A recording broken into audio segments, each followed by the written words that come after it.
Il est 7h14 minutes. C'est la fête de l'amour aujourd'hui. C'est le temps de se dire je t'aime. Romantique ou pas. Puis aussi, de penser à l'autre. Hein? Puis c'est pas toujours juste à sa conjointe ou son conjoint. On peut aussi saluer la Saint-Valentin, souhaiter joyeuse Saint-Valentin à nos proches. Alors, j'en profite aujourd'hui pour lui dire que je l'apprécie beaucoup, que je l'aime énormément. Maître Frédéric Bérard, joyeuse Saint-Valentin. Hey Michel, écoute, très réciproque, je t'aime très fort aussi, puis deuxièmement, je t'avoue que je m'en demandais où tu t'en allais avec ça.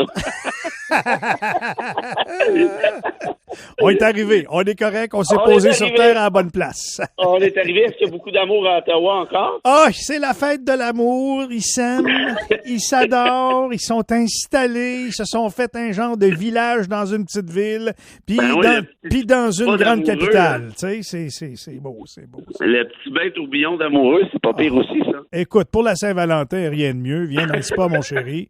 Hein? Il fait moins 23 dehors. Embarque dans le spa, dépêche. Oui. Ça, j'avoue que ça a pris une tournure inattendue, le petit tourbillon. Ouf, c'est incroyable. Puis pendant ce temps-là, l'amour continue au centre-ville. Pas entre les citoyens et les manifestants. Là, je parle parmi les manifestants.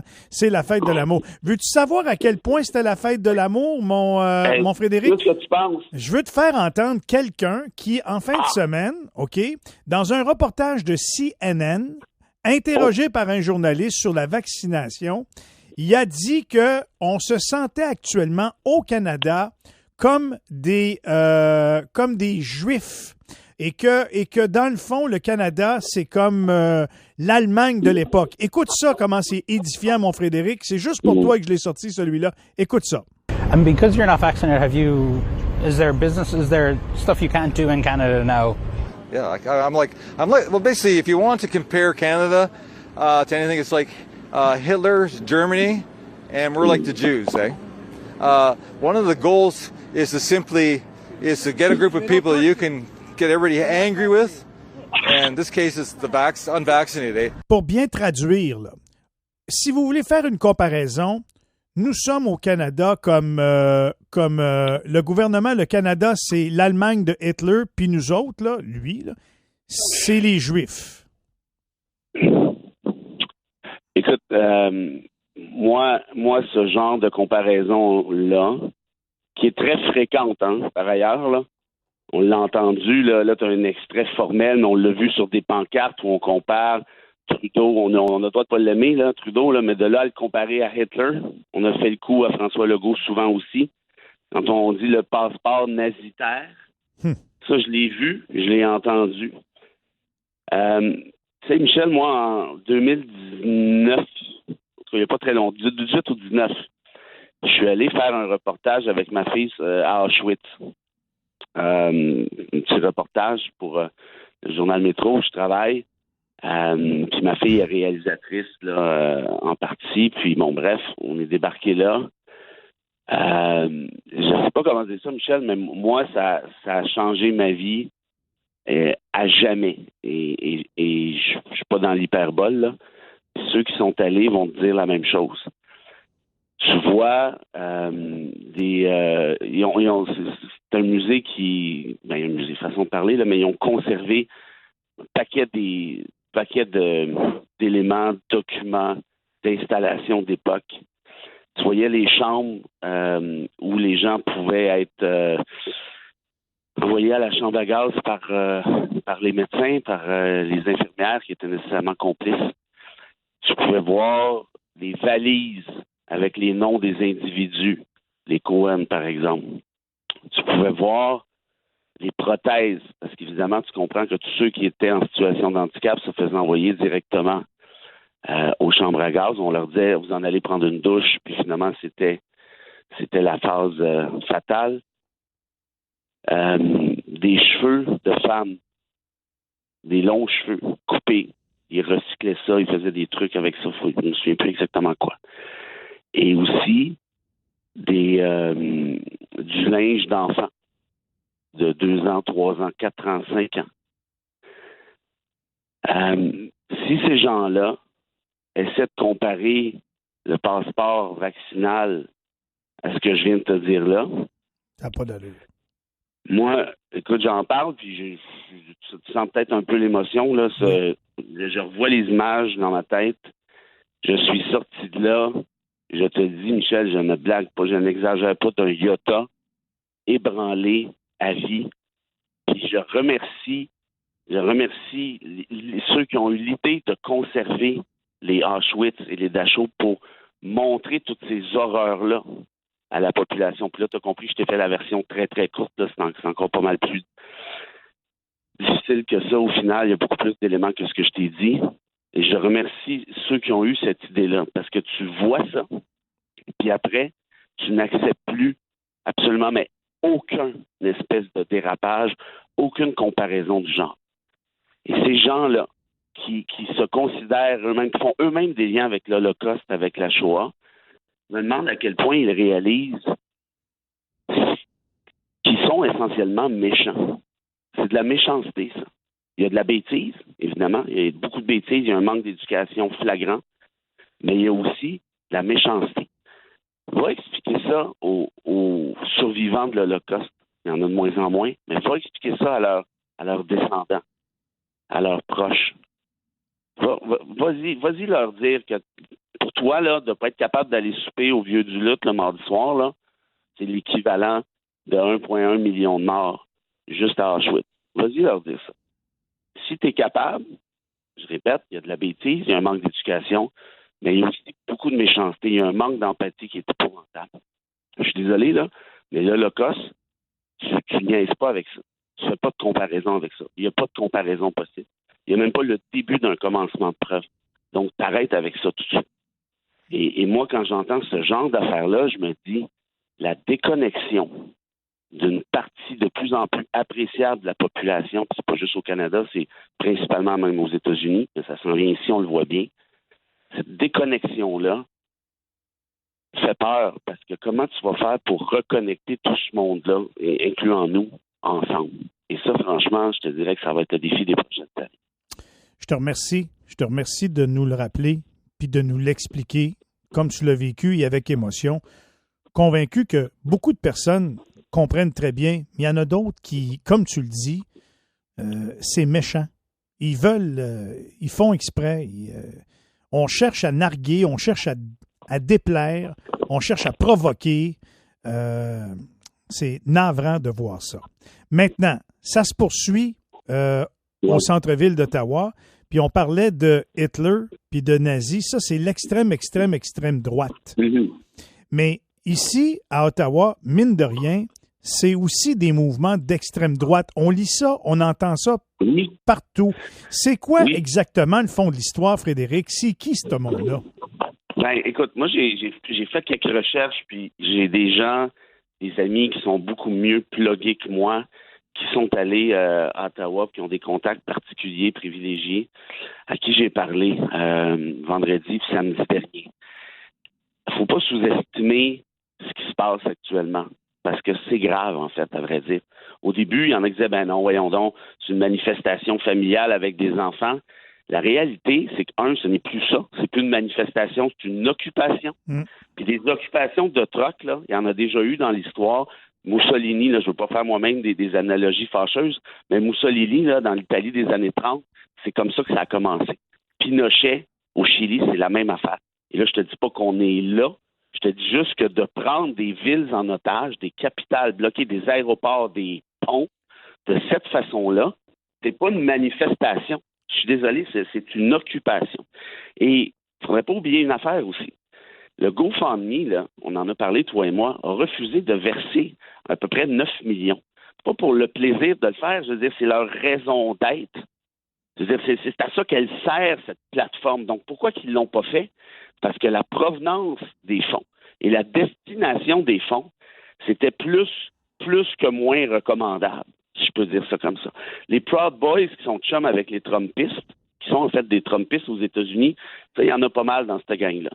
On m'a dit aussi, parmi mes contacts privilégiés, rappelle-toi, en 2016, quand on a su que Vladimir Poutine et sa gang, le Kremlin, avaient essayé de déstabiliser une des démocraties occidentales les plus importantes, c'est-à-dire celle des États-Unis, en interférant dans l'élection.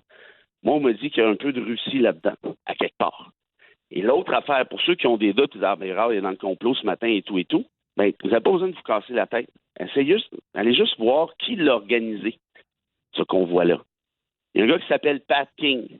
D'ailleurs, qui a d'ailleurs dit, là, à la suite de l'annonce du maire d'Ottawa qu'il y avait une entente avec Mme Tamara Lich, Oui. on a une entente, là, on va libérer les rues entourant le Parlement. Et ce matin, ben, la publication a été entendue, là. Pat King dit non, on bouge pas, il n'y a pas d'entente, restez sur vos positions. Ben voilà. Pat King, puis un autre dont j'oublie le nom, ces gars-là ont dit que ce genre d'occupation-là, j'appelle ça des manifestations, moi j'appelle ça des occupations, la façon que ça se réglait, c'est par balle. B-A-L-L-E-S. Litch, là, dont tu parles, elle faisait partie, peut-être c'est encore le cas, des Gilets jaunes en Alberta. Et ils sont maintenant tristement célèbres parce qu'à la dernière campagne électorale fédérale, ils ont clairement manifesté leur intention de mettre fin au jour de Justin Trudeau. Ça s'appelle des menaces de mort sur les médias sociaux, à plus d'une reprise apparemment. Donc, ce sont ces gens-là qui créent cette manif-là qui est devenue occupation. Tu es en train de me dire qu'il n'y a pas de problème. Hey, écoute, tu avais des drapeaux nazis. Tu avais des drapeaux confédérés au nom de la liberté. Le drapeau confédéré, là, c'est le symbole par excellence de l'esclavagisme. Tu veux-tu bien me dire que c'est que tu as à voir? Tu t'appelles ton convoi de la liberté, puis tu manifestes avec un drapeau confédéré. Mais je veux dire, ça n'a juste pas d'allure. Puis là, tu me dis, oui, mais là, les drapeaux nazis, c'est pas vraiment qu'on appuie, c'est juste que là, c'est Trudeau, c'est le nazi. Mais il y en a quand même une couple là-dedans qui avait l'air de penser que la Statica, ça avait fait une bonne idée, en tout cas de ce que j'ai compris. Puis j'ai vu des vidéos où il y a des gens qui se faisaient applaudir avec ce drapeau-là. Et puis, je veux dire, avez-vous idée de la signification de ce que vous faites là? Je veux dire, à un moment donné, il y a des limites à la bêtise, là. Tu te promènes avec le drapeau nazi. Youhou! On est en 2022. Tu n'as pas le droit de faire ça. L'article 319 du Code criminel empêche la propagande haineuse accompagnée de violence. Tu vas me dire que c'est pas violent, ça, un drapeau nazi? Puis tu sais quoi, en Allemagne, il y a un proverbe, Michel, que j'adore. Puis je vais te poser, je vais jouer avec toi si tu veux. Sais-tu comment on appelle ça? Une table de 10 où il y a un nazi assis? Non. On appelle ça une table de nazi. C'est ça. Puis si tu me permets, avant de finir, je t'ai trouvé une petite citation que je pense que tu vas aimer parce que elle vient d'une intellectuelle que je vais te parler. Je t'en ai déjà parlé, puis je vais t'en parler souvent. Elle s'appelait, elle est décédée maintenant, malheureusement, Hannah Arendt. Hannah Arendt, c'est une juive dans les années 30 en Allemagne. Elle étudiait avec Heidegger, qui est un des grands philosophes, mais qui a viraillé nazi lui-même. Puis elle s'est sauvée aux États-Unis. Elle a sauvé sa vie, en fait, en s'exilant. Et elle a écrit des bijoux sur le totalitarisme, sur comment un État démocratique peut sombrer, par exemple, vers le nazisme. Et elle traite de façon très précise de la question des discours, de la question de l'instrumentalisation, de la question du mensonge, au final. Puis c'est ça qu'ils sont en train de faire, là, hein? La citation que l'extrait de l'interview que tu faisais écouter tout à l'heure, c'est en plein ça, là, c'est qu'on joue dans la tête des gens. Et Hannah Arendt disait, elle a écrit ça dans un livre que je suggère à tout le monde, qui s'appelle Du mensonge à la violence, qui est un petit livre, mais c'est un bijou.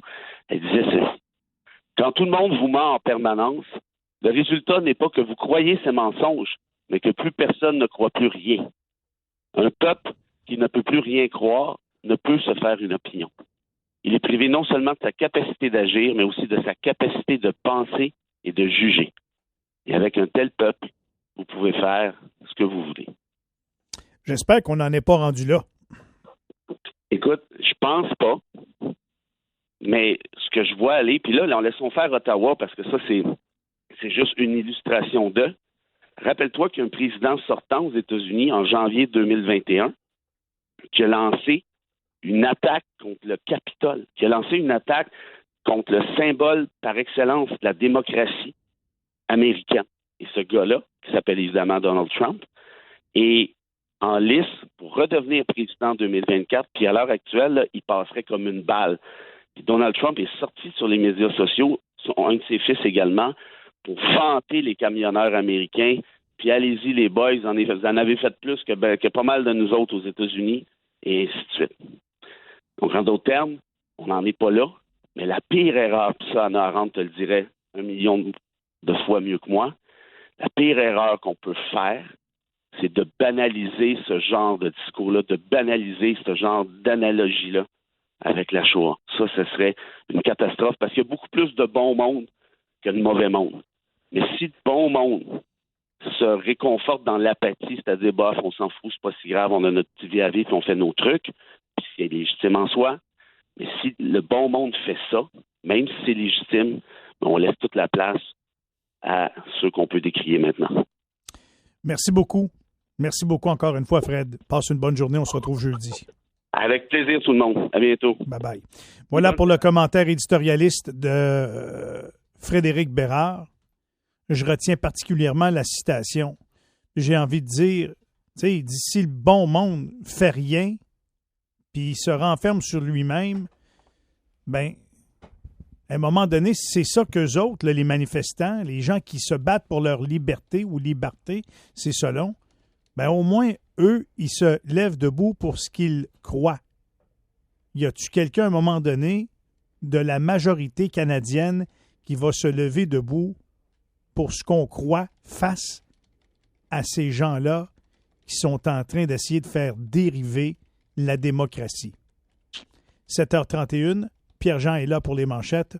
Au retour, un bilan de contre-manifestants à Ottawa. Ça s'est passé comment avec M. Larry Rousseau? Restez là.